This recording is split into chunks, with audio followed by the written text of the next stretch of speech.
भेजा जाए। वेदवती अपनी मस्ती है, एक साधारण खोटे सिक्के को भी वो करोड़ों का बना सकती, वो वेदवती है। एक साधारण खोटे सिक्के को भी वो करोड़ों का बना सकती, वो वेदवती है। भक्ति डूबने वाली, चित्तवती में रमने वाली।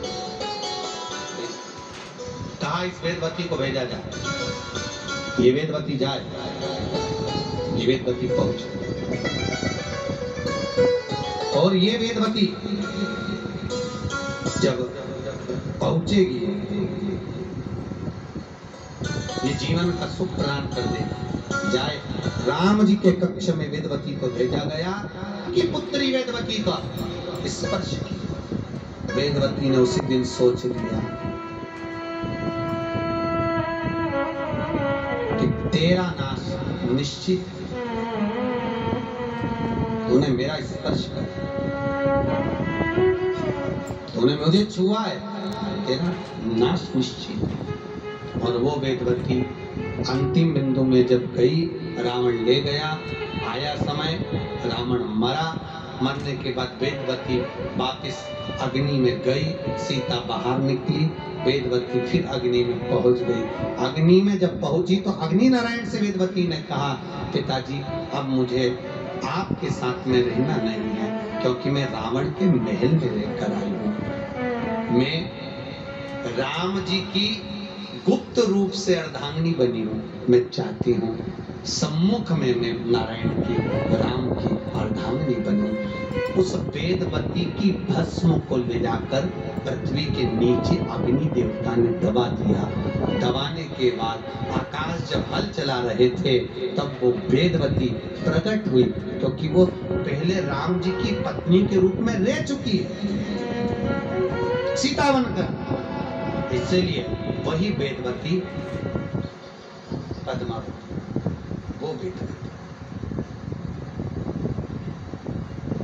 वो वेदवती पद्मावती। और भगवान नारायण के साथ में रहने का, उसका केवल विवाह करने का लक्ष्य ही यही था कि मेरा जीवन कहां जाए। महाराज, ये जन्म मरण और परण, जन्म मरण परण। डॉक्टर ने कह दिया 12 तारीख को बच्चा होगा, तो डॉक्टर के कहने से कुछ नहीं होगा, वहां से छूटेगा तब होगा। जन्म उसके हाथ में, वो मालूम पड़े 8 दिन पहले हो गया, 4 दिन बाद हो गया, ये जन्म उसके। मरण, डॉक्टर ने कह दिया अंतिम सांसें चल रही, घर ले जाओ, और मालूम पड़े घर लेकर गए, 2 साल निकाल दिए। बार बार गोबर लीप के नीचे सुलाओ, फिर जिंदा हो जाए, फिर गीता जी सुनाओ, फिर जिंदा हो जाए। 4-6 बार तो महाराज को फोन करके पूछ लिया निपटे की कैसे है, बताओ सब चलता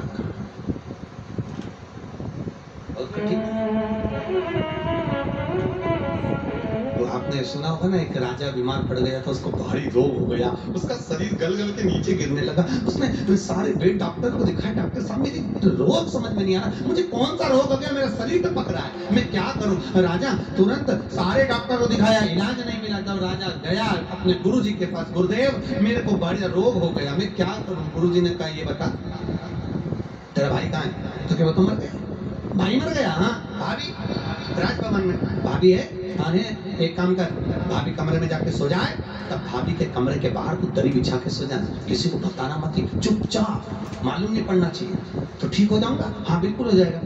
इतने में राजा ने सोचा बता ऐसा मूर्ख कफन करूंगा तो ठीक हो रहा हूँ, फिर भी विश्वास रखकर भाभी के कमरे के बाहर सोया।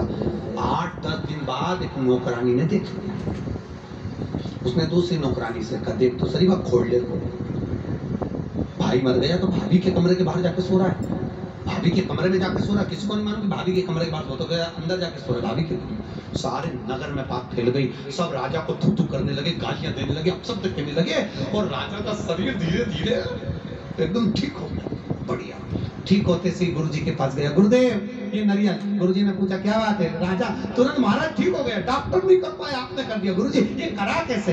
इतने में गुरु जी बोले अरे राजन तेरे पाप इतने बढ़ गए थे, इतना पाप बढ़ गया था कि तेरा पाप तेरे शरीर से टपक टपक के नीचे गिर रहा था। उस पाप को कम करने के लिए मैंने तेरी निंदा करवाई, बुराई करवाई, जगह जगह पर तेरे को थुकवाया। जब तेरी बुराई हुई तब जाकर तेरा शरीर तब सही।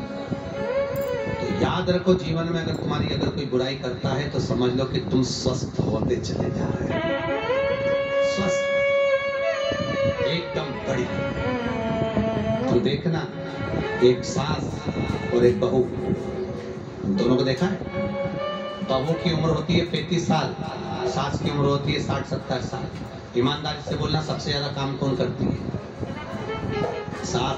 खूब बढ़ के और खूब आगे रह कर काम करे, उसका कुछ नहीं दुखे। और बहू 35-40 साल की, उसको कहीं का घुटना दुखे, कहीं कमर दुखे, कहीं पीठ दुखे, कहीं सिर दुखे, उसका कुछ ना कुछ दुखता ही नहीं। और सास आगे बढ़ के सारा काम कर लेती है। कारण क्या है? सास में इतनी एनर्जी, सास में इतनी पावर कहां से आया? बस उसका कारण केवल इतना सा है, बहू सास की दिन भर बुराई करती है, सास एकदम स्वस्थ होती चली जाती है, एकदम चकाचक। मेरा निवेदन केवल इतना सा है, सास को जल्दी निपटाना है तो बुराई करना बंद कर दो। तुम अच्छा देखो, तुम ईमानदारी से बोले, तुम पार्लर जाती हो तब तैयार होती है। एक घर की बूढ़ी माँ को देखना, 60-70 साल में केवल पल्लू डाल के जब निकल जाए तो बहुओं का दिल जल जाए, जेब तो डोकरी के तुरंत। भले ब्यूटी पार्लर नहीं जा रही, भले वो तैयार नहीं हो रही, कारण केवल ऐसे इतना सा है कि उसकी निंदा जो करी जाती है उससे उसमें चमक बढ़ जाती है, तो निंदा फेरन लगी है। जितनी होगी उतने तुम चमकोगे।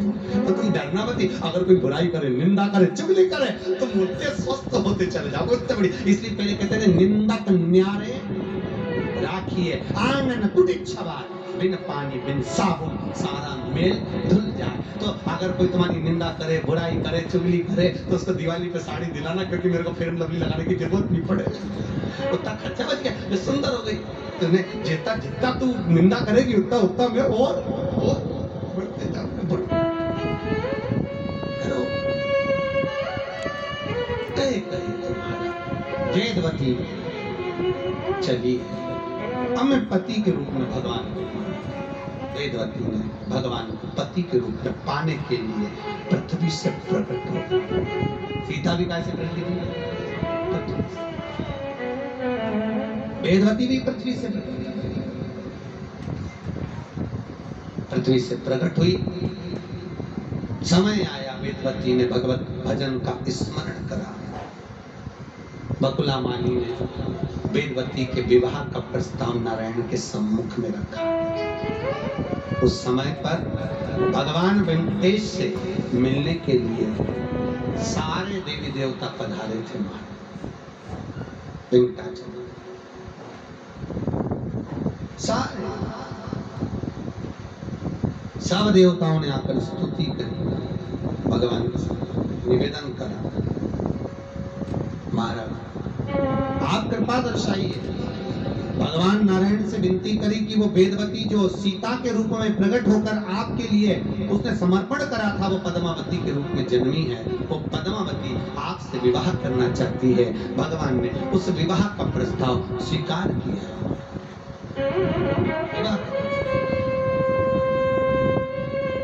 इसी पद्मावती भगवान विष्णु का कर्जा चुकवाया। इसी पद्मावती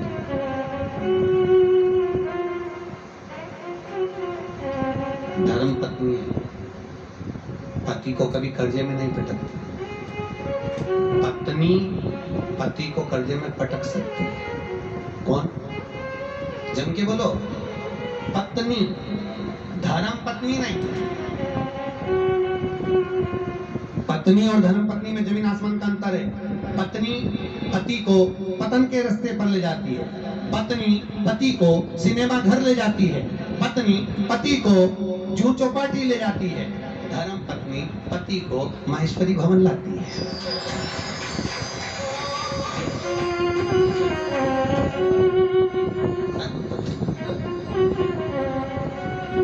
धर्म का पद, और जिस जगह पर धर्म का पद रखा जाए वो धर्म का। मुझे उम्मीद है 4 दिन की कथा में एक दिन तो तुम भी धर्म पत्नी जरूर बनना। मुझे उम्मीद है, एक बार उनसे जरूर पूछना, तुम किसके लिए कमाते हो, दिन भर लगे रहते हो तो रोटी सही से नहीं खा पाते हो, कमा किसके लिए रहे हो। और याद रखना, दुख दुकान पर बैठकर ऑफिस में जो कमाया वो अपने पत्नी और अपने बच्चों के लिए कमाया, और इस माहेश्वरी भवन में 4 दिन के स्कंद पुराण में जो तुम धर्म की कमाई कर रहे हो, ये पत्नी और बच्चों के लिए नहीं है, ये अपने लिए है, ये अपनी कमाई। ये कमाई कोई साधन